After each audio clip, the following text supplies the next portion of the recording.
സ്വാഗതം. ഒരുപാട് സന്തോഷമുണ്ട്.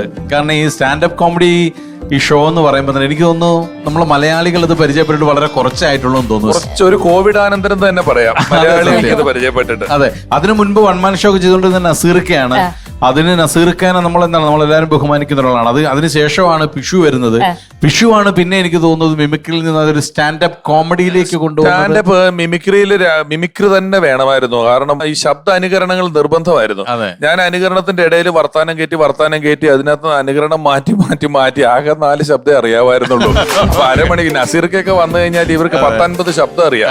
നിങ്ങൾക്കും അറിയായിരുന്നു. നിങ്ങളൊക്കെ പന്തിക്കടപ്പുറത്ത് 10 നടന്മാര് പാടുന്നു എന്നൊക്കെ പറഞ്ഞ് എനിക്ക് 4-5 ശബ്ദം അറിയാവുള്ളായിരുന്നു. അപ്പൊ അതിന്റെ ഇടയിൽ കിടന്ന് വർത്താനം പറഞ്ഞ് പിന്നെ ശബ്ദം കുറച്ച് വർത്താനം കയറി അങ്ങനെ ആ വഴിയിൽ എത്തിപ്പെട്ടതാ, വഴിതെറ്റി വന്നതാ. അല്ല, ഞാനൊരു കാര്യം ചോദിക്കട്ടെ, പിഷാരടി ഇപ്പൊ സ്റ്റാൻഡപ്പ് കോമഡി എന്ന് പറഞ്ഞു കഴിഞ്ഞാൽ നമുക്ക് കണ്ണുടച്ച് പറയാൻ പറ്റുന്ന ഒരുപാട് പേരൊക്കെ നമ്മൾ വിളിക്കുമ്പോഴും കണ്ണുടച്ച് പറയാൻ പറ്റുന്ന ഒരാളാണ് പിഷാരടി.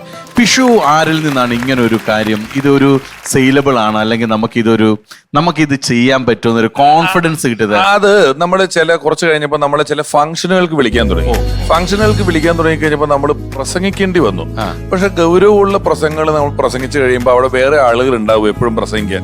അപ്പം ഈ പ്രസംഗത്തിൽ നർമ്മം കയറ്റി അതിനിടയിൽ ചെറുതായിട്ട് ഇത് തിരിഞ്ഞ് അങ്ങനെ ഒരു, ചുരുക്കി പറഞ്ഞാൽ ഇത് ഞാൻ പറഞ്ഞ മുടി നരച്ച പോലെയാ.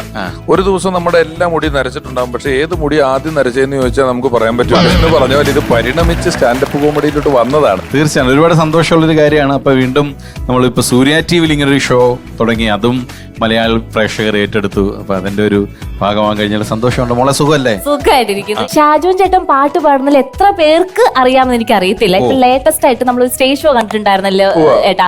അപ്പൊ അതില് കുറെ ആക്ടേഴ്സ് ഇരിക്കുന്നതില് ഷാജോൻ ചേട്ടൻ ഇരുന്ന് പാട്ട് പാടുന്ന കണ്ടപ്പോ എല്ലാവർക്കും എനിക്ക് ഒരു അതിശയം, ഇത്രയും നന്നായിട്ട് പാട്ട് പാടുക എന്നുള്ളത്. ഷാൻ ചേട്ടൻ സിനിമയിൽ പിന്നണി പാടിയിട്ടുണ്ട്. 1-2 സിനിമയിൽ ചെറുതായിട്ടൊക്കെ പരിചയക്കുറവാണ്.